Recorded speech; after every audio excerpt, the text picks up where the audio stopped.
Once Sri Ramakrishna had a divine vision of the seven great rishis mentioned in the Hindu scriptures. They were all lost in deep meditation in an intensely spiritual atmosphere. Just then, a divine child born of that intense atmosphere moved slowly towards them. The child sweetly whispered to a sage, I am going. You also will have to come with me. The sage kept quiet, but he expressed his approval through the look on his face. Sri Ramakrishna said later that the same sage was born as Narendra, the future Swami Vivekananda.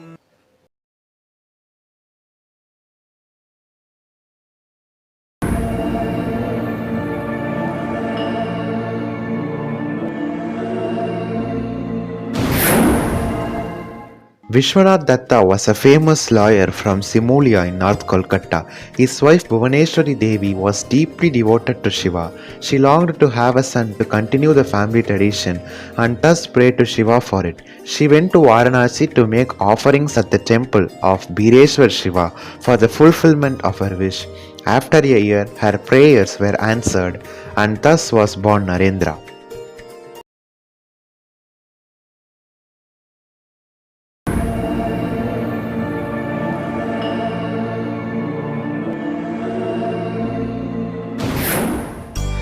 Thus, on 12th January 1863, the auspicious day of Makara Sankranti, Bhuvaneshwari Devi gave birth to a charming child.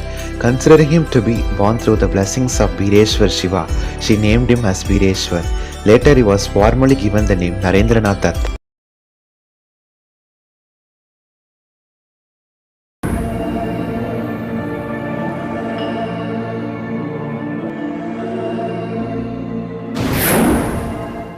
As a child, Naren was very playful and naughty. He would tease his sisters and others at home. Often it would become difficult to control him. On such occasions, his mother discovered that the best way to bring him under control was to pour water on his head while uttering Shiva Shiva.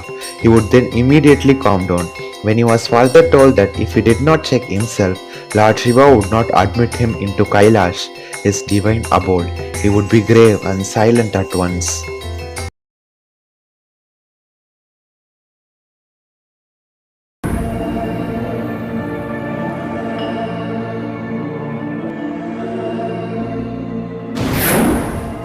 Many wandering monks and beggars came to the Datta household seeking food and clothing. If the young Naren happened to see them, he would simply give away whatever articles he found nearby, even the costly ones. Upset by this tendency of Naren, his people at home would lock him up in a room upstairs whenever they saw any beggar or monk. Undeterred by this, Naren would call them up near the window and drop his clothes and other things from there. The tendency to help others was thus inborn in him.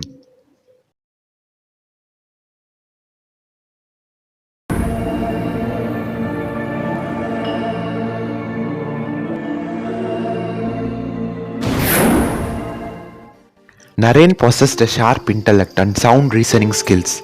He would always examine whatever he heard and then act. As part of their play, Naren and his friends would climb up and hang from the branches of a tree in the neighborhood. An old man tried to frighten them by saying, There is a monster living on this tree. It will suffocate you to death. The children got frightened and wanted to go away from there. But Naren remarked calmly, Friends, we have been playing like this for a long time and we climbed on the tree several times. If there was actually a monster living on the tree, it would have killed us long ago. He continued to play there.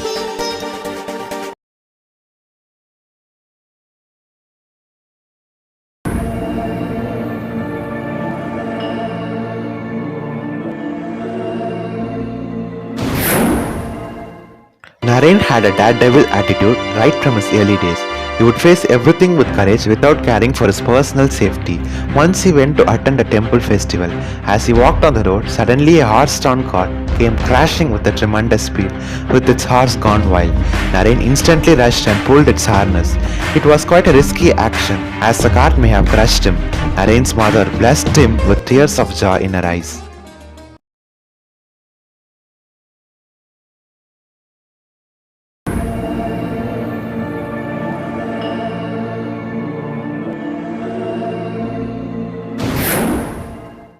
As Naren grew, his sharp intellect and spirit of inquiry began to raise many doubts about the existence of God.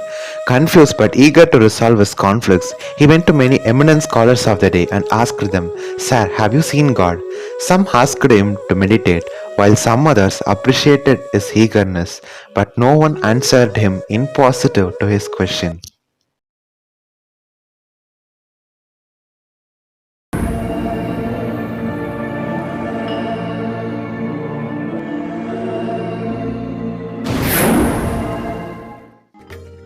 One day in his college, Naren listened to Professor William Hasty's class on a poem by the English poet Wordsworth. At one point, the poem refers to the state of ecstasy. The professor remarked that the only person whom he knew had attained ecstasy was Sri Ramakrishna of Dakshineshwar. Naren became deeply inquisitive to meet Sri Ramakrishna.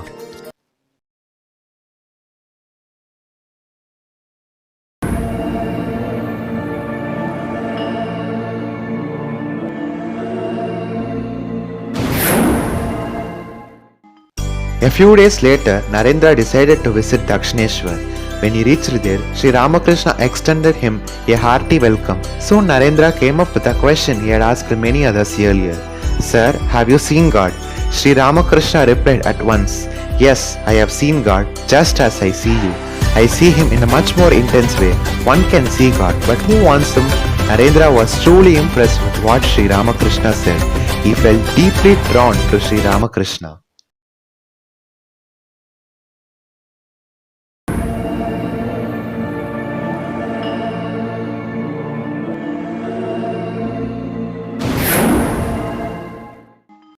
Narendra's father died unexpectedly. This brought numerous hardships to everyone in the family. Narendra requested Sri Ramakrishna to pray to Mother Kali to remove their sufferings. Sri Ramakrishna instead suggested that Narendra himself could go to the temple and pray to her. He agreed, but when he entered the temple, he forgot what he planned to ask and instead prayed for devotion and knowledge. Ramakrishna blessed him, saying that Narendra's family would not lack in bare necessities of life.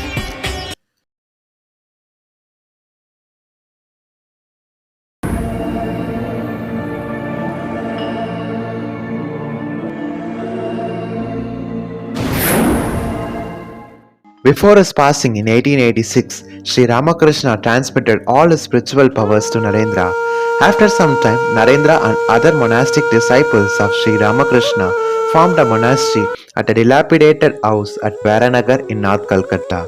Living on bare necessities of life, sometimes even lacking sufficient food and clothing, they gave all their time and energy to the practice of spiritual disciplines. A few months later, Narendra, along with other disciples, took up formal vows of monasticism.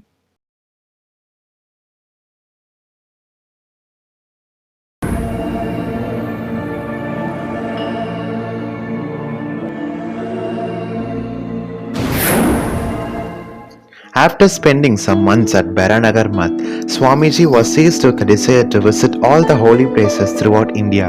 During his travel, Swamiji was pained to see the pitiable condition of his countrymen. He wanted a solution which would be in conformity with the religious and cultural traditions of India. When he reached Kanyakumari, he meditated for 3 days at Sripada Parai, located in the mid-sea, and resolved to dedicate his life to the service of his countrymen. He decided to go to the west to broadcast India's spiritual message and seek help from them to improve the conditions in India.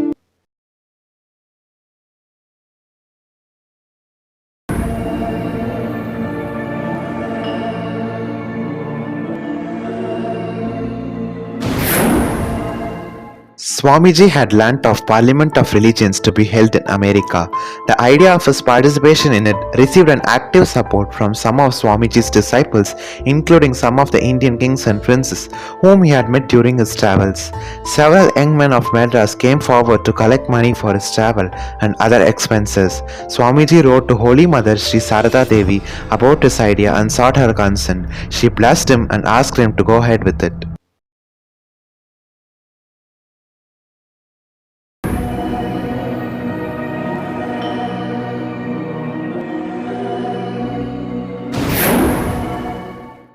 Despite several obstacles such as absence of an introduction letter and lack of resources, Swamiji finally spoke at the Parliament of Religion in Chicago. He gave his opening address on 11th September 1893. After praying to Goddess Saraswati, he addressed his gathering as Sisters and Brothers of America. It had an electrifying effect and everyone burst into a thunderous clapping lasting several minutes. His all-inclusive and broad ideas, spoken with love and earnestness, touched everyone's heart.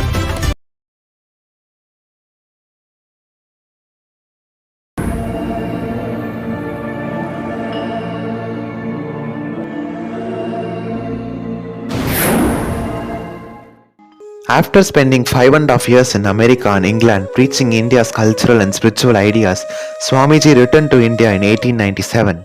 He was given a hero's welcome in several Indian cities through which he passed. In his lecture, he spoke eloquently about the need to serve the poor and the needy as a form of worship. Seeing God in all people, he emphasized the essence of religion and all spiritual practices. He said that service to humanity was equivalent to worship of God.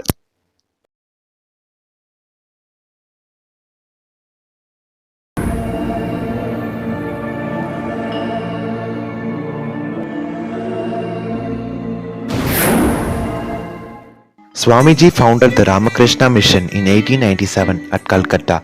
He gave Ramakrishna Mission its motto, Atmano Mokshartham Jagat Hitayecha. Swamiji thus started a new type of monasticism. In order to carry out its activities, in 1898, Swamiji consecrated a shrine dedicated to Sri Ramakrishna at Belur, a village on the western banks of Ganga. Belur Math is visited by thousands of people every day.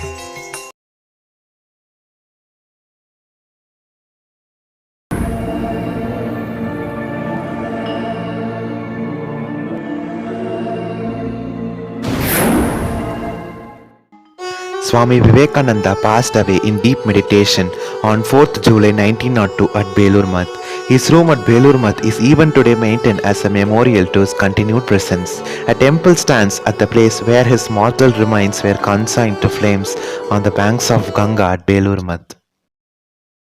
Swami Vivekananda is a source of inspiration for millions today. Countless men and women continue to derive solace and strength from his writings, talks and letters published over the years. The work of serving the needy continues to be done through Ramakrishna Math and Mission, the twin organizations he started, and by other hundreds of men and women across the globe.